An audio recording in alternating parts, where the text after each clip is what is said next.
Romeo and Juliet, Elizabeth Bennet, Mr. Darcy, Belle, Beauty, and the Beast. Take your pick. Take your pick out of all the famous romantic love stories, whether they're fiction or nonfiction. Take your pick. But sorry, not really sorry to burst your bubble, Ruth and Boaz is not one of them. Spoiler alert, yes, they do get together, they do get married, but this is not romantic. It's more legal. But it's still so good. Listen in. Here's what happened, starting with the end of Ruth chapter 3. When Ruth came to her mother-in-law, Naomi asked, "How did it go, my daughter?"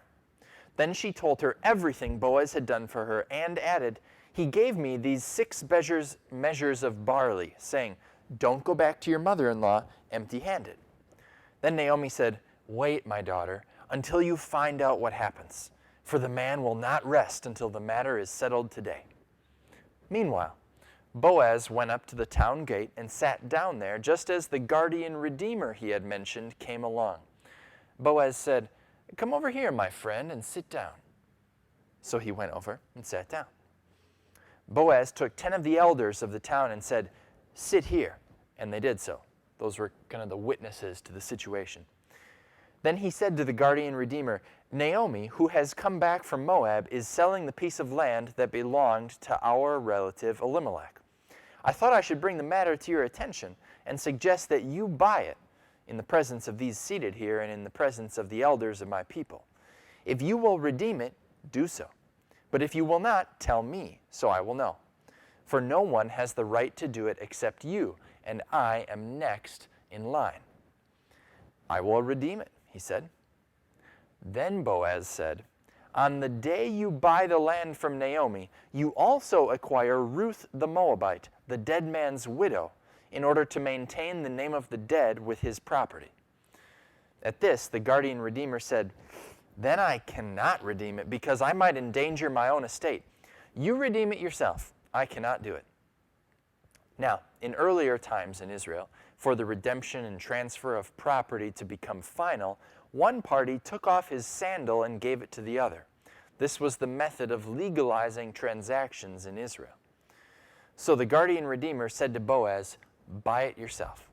And he removed his sandal.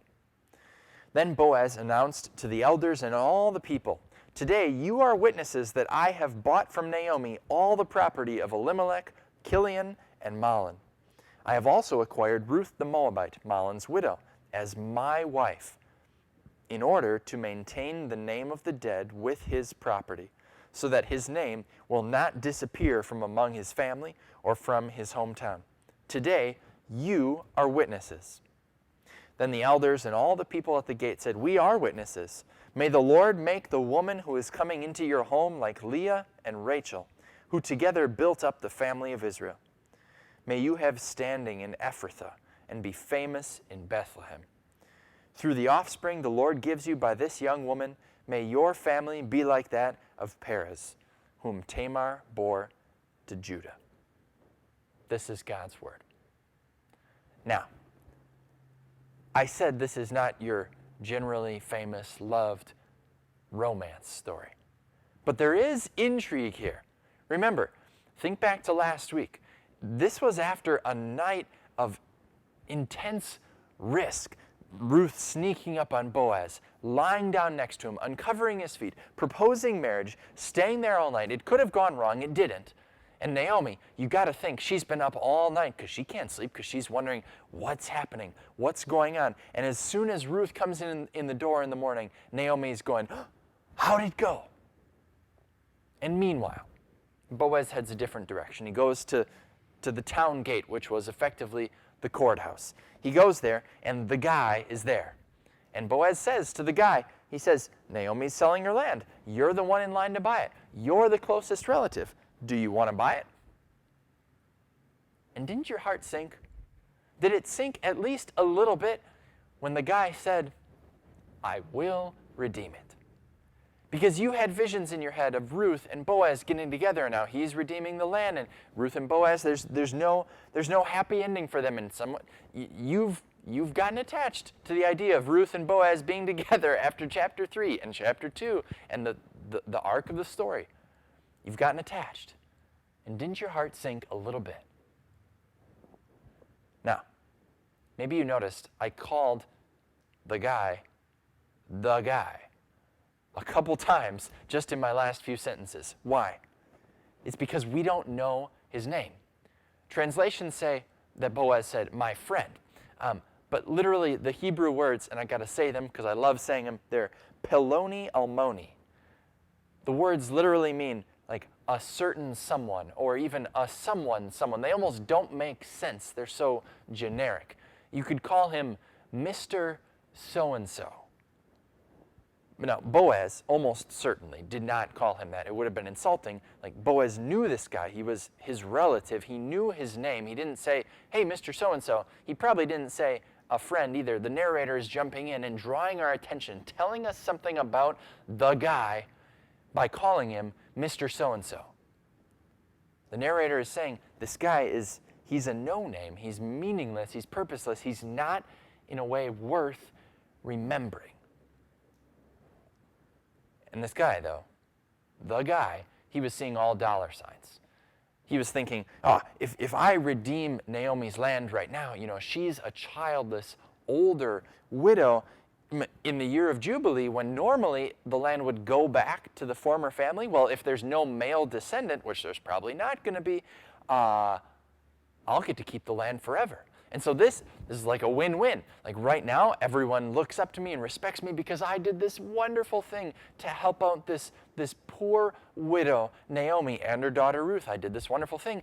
And my family will love me eternally because we get to keep the land. It's a win-win. Should I do this deal? Yeah, of course I'll do it.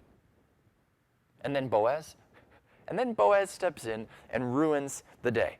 He says, in verse 5, on the day you buy the land from Naomi, you will acquire Ruth the Moabite, the dead man's widow, in order to maintain the name of the dead with his property. Now, there's some debate as to whether Boaz is saying, hey, Ruth comes with the land and you'll marry her, or even if you purchase the land, Mr. So-and-so, I will still marry Ruth. I'm more inclined to believe the latter, but either way, the point is the same.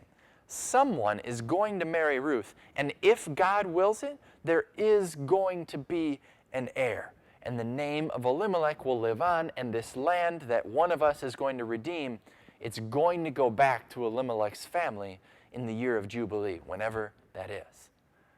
And so Mr. So-and-so, he backs out. He can't do it anymore. It doesn't look so great anymore of a deal to him. And all of a sudden, the benefit, it wasn't there. He flips the switch. He backs out. He's meant in the big picture of things to be generic, Mr. So-and-so, because he is all of us. We do the same sort of cost-benefit analysis. What is this going to do for me? And is this act of service going to benefit me? Is it going to bless me in some way? Is it going to make people look at me in a positive light? Is it at least going to make me feel good about myself? What's in it for me? And if there's not enough in it for me, then sorry, thanks, but no thanks. I'll take a pass on this one. And then say that when we're doing things, say that our intentions are good, that we're not self-focused, we're other-focused. Even when our intentions are good and pure. How recently was it? Was it this week? I'll bet it was. Where you did that thing where you talk to yourself and you say, Nathan, what? Why? Why did you do that? Really, Nathan? Come on. You know what I'm talking about? When we can't even do the good things, the honorable things, we can't even do those right. And we kick ourselves. We're ashamed of ourselves. You still mess it up. You know that? We are Mr. So-and-so. There's Mr. So-and-so, and then there's Boaz. There's Boaz and the sacrifice that he is making here. He's saying, you know what? I don't care if I get Elimelech's land or not. That's not my biggest concern. You can have it, but just know this, I care about Elimelech. I am going to try to make his name live on one way or another. I'm going to marry Ruth as if she is Elimelech's widow.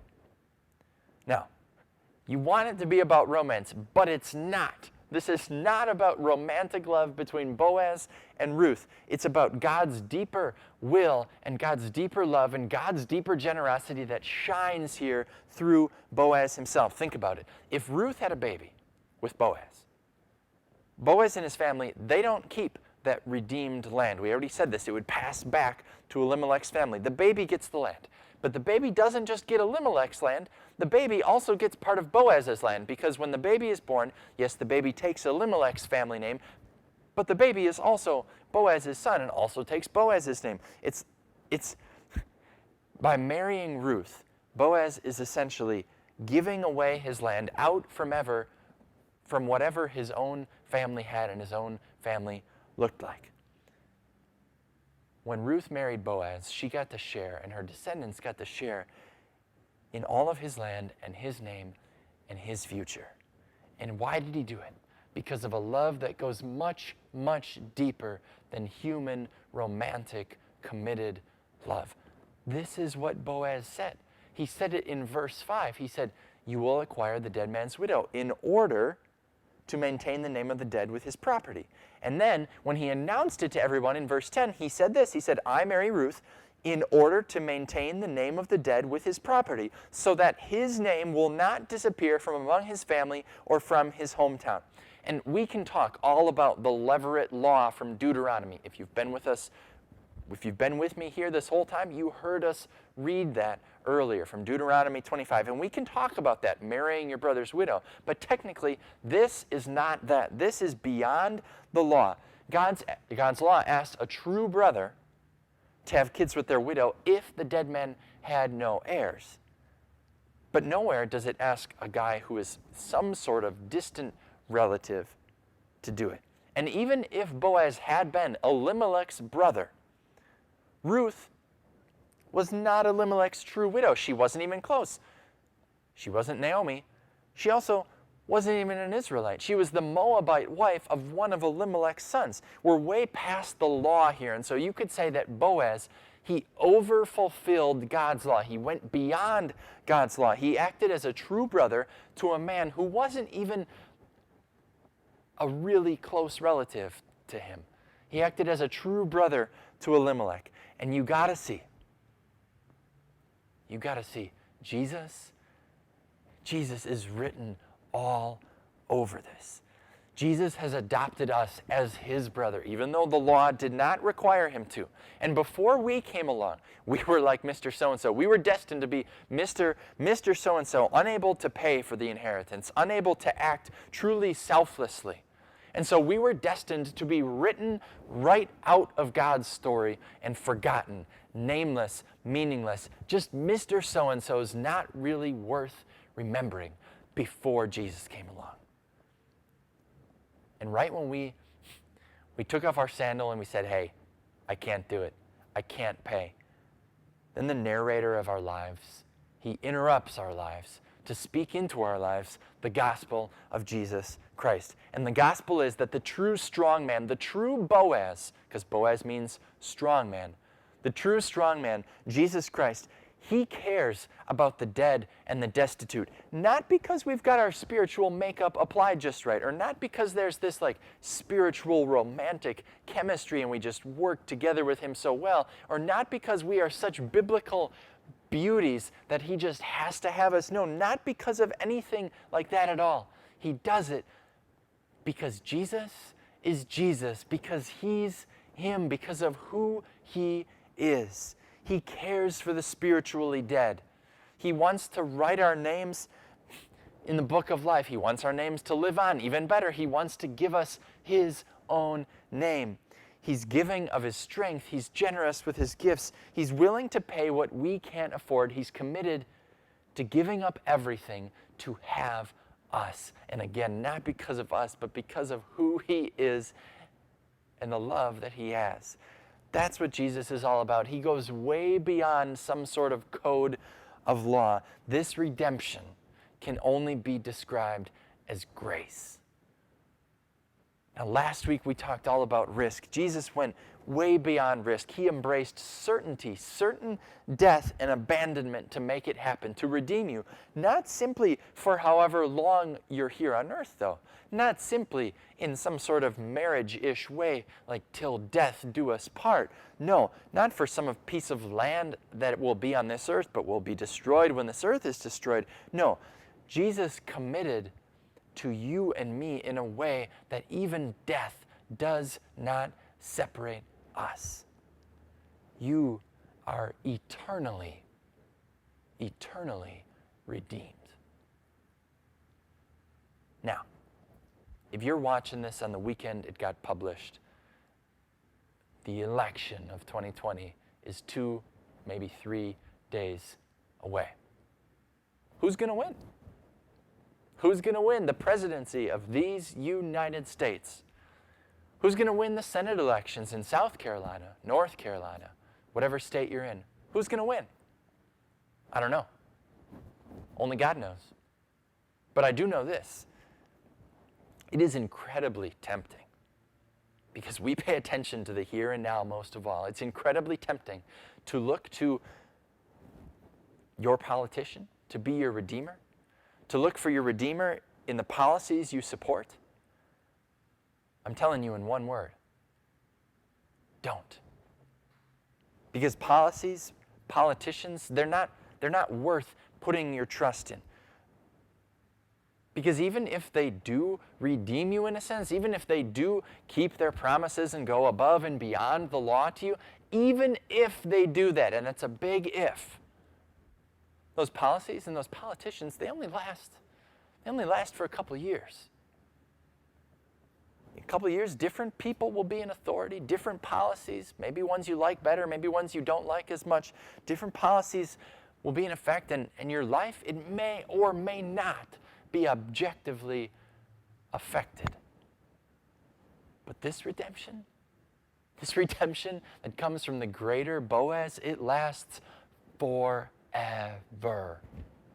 Beyond till death do us part, beyond the next 4 years or 8 years, beyond the veil, beyond this Tuesday. I can't say it enough times. Find your peace, find your bedrock, find your rest in your eternal redemption, in your eternal Redeemer, in Jesus, your eternal Redeemer, who is also your eternal King, and not just yours, but the eternal King over everything, over the whole universe. Find your rest there, not anywhere else. You are eternally redeemed by Jesus. Amen.